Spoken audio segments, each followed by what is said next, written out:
This is Dennis Sanders. I'm the pastor of First Christian Church of St. Paul, Disciples of Christ, located in Roseville, Minnesota. And welcome. So during the season of Lent, we are going to be focusing on our theme. Then these videos will take on the theme that we've been following, which is unfinished, discerning God's call in the not yet. And today we want to look at John 3, 1 through 17. A pretty well-known passage where Jesus talks to Nicodemus. Now, maybe you've heard the phrase one time or another, I'm just asking questions. Now, usually the person that is saying that is not the person that is asking questions. It's usually someone else that's kind of critiquing or condemning the other person because they think that the questions that are being asked are not genuine. They are actually being somewhat deceitful, that they have an ulterior motive. Now, Nicodemus is a Pharisee, a religious leader. And the Pharisees, if you have read any of the Gospels, had a fraught relationship with Jesus.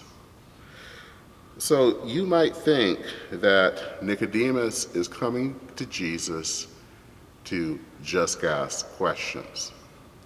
But that's not the case. Nicodemus really does have questions. He knows a lot about the faith. He is a teacher of the law. But this Jesus stumps him. He's curious who this Jesus is all about. And he really does have questions about Jesus. Nicodemus is open, and he wants to understand Jesus. And Jesus, being Jesus, doesn't make it easy. Jesus does provide answers to his questions, but they aren't clear. At least they're not to Nicodemus. And so Nicodemus is even asking more questions. He doesn't understand, what does it mean about this whole born again thing, or born from above? What does that mean? I'm an old man. I can't be expected to go back into my mother's womb. Now, some scholars and others kind of look down on Nicodemus because he couldn't figure this out. Or maybe they think that because he's a Pharisee, well, really, his questions weren't so innocent. But let's be honest here, that if we were in Nicodemus' shoes, I don't know if we would be able to understand what Jesus was talking about either. And if we were being even more honest, I think that sometimes even today, we still don't always understand what Jesus is talking about. Questions are a part of faith. To begin to even believe, to begin to even have faith in Jesus, you got to ask questions. Questions like, who is Jesus? What is Jesus to us? What does it mean to be born again? Nicodemus should not be faulted for asking questions about something that he didn't understand. And as those questions show, he really didn't understand. Now, that said, we have to remember that getting answers only takes us so far. In chapter 4, the following chapter, Jesus has an encounter with this woman at the well, a Samaritan woman. And she has lots of questions too, and she's struggling to understand. But she moves from having those questions, and she still has questions, to telling others about Jesus. She was able to move to faith, even though she did not have all the answers. The Christian life really is not one about getting answers. In some ways, sometimes it's about living with the answers that we get from God, and sometimes there are answers that we struggle to understand. The problem with the Pharisees was that they believed that they had all the answers and that they knew the answers. They weren't curious. In fact, they stopped being curious because, of course, they had the answers.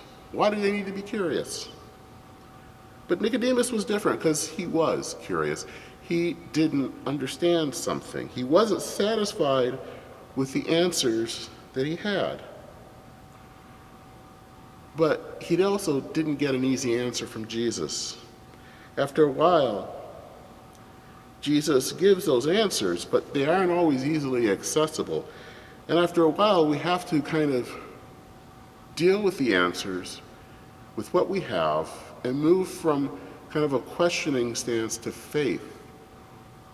And faith doesn't mean we have all the answers. In fact, we never have all the answers. When I was growing up, there was a hymn that we used to sing that was called, "We'll Understand It Better By and By."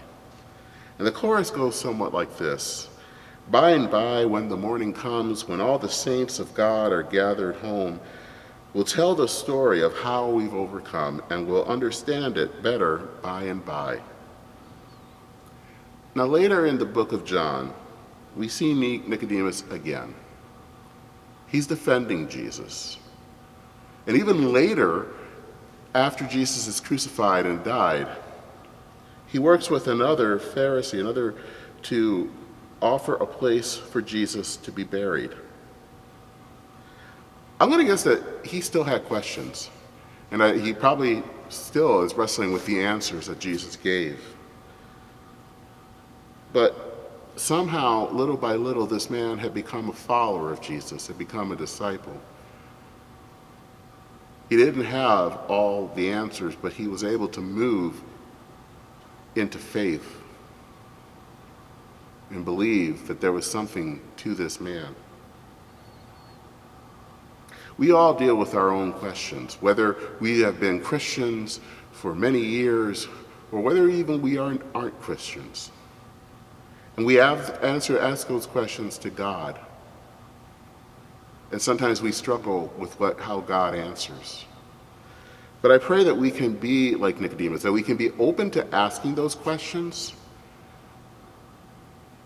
and be honest when we don't understand.